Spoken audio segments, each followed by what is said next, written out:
आज आपण ब्रोकोलीची भाजी करणार आहोत.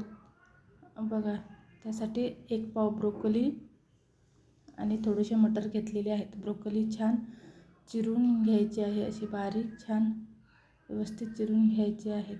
बघा, छान अशी खूप लवकर कट होते. बघा, अशा प्रकारे मी सर्व 1 पाव ब्रोकोली चिरून घेतलेली आहे. तसं कोथिंबीर, 1 टमाटर छान चिरून घेतलेले आहेत आणि 1 मीडियम साईजचा कांदा चिरून घेतलेले आहेत आणि आल्या लसणाची पेस्ट पण करून घेतलेली आहेत.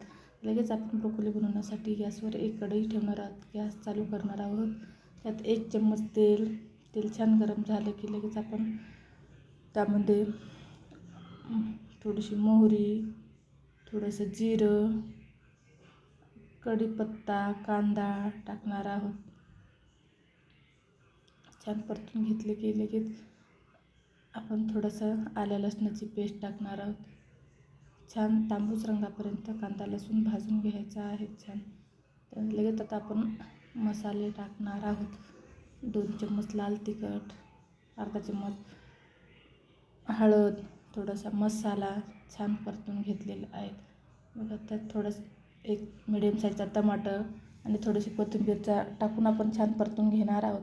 बघा, आपण चिरून ठेवलेली मसाला छान शिजावं म्हणून थोडंसं पाणी टाकणार आहोत, जेणेकरून आपला मसाला बुडायला लागणार नाही.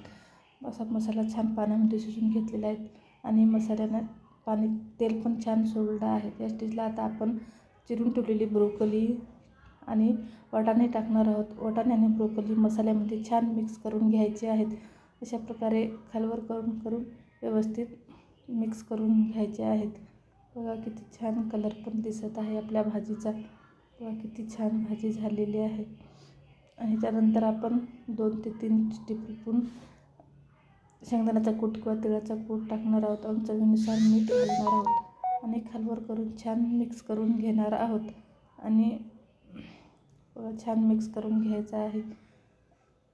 आणि शिजण्यासाठी अर्धा कप पाणी घालायचं आहे. बघा, मी जास्त पाणी घालत नाही, थोडंसंच पाणी घालत आहे. बघा, अर्धा कप पाणी घालून छान झाकून ठेवायचं आहे आणि छान शिजू द्यायचे आहे. बघा, किती छान आपली भाजी झालेली आहे.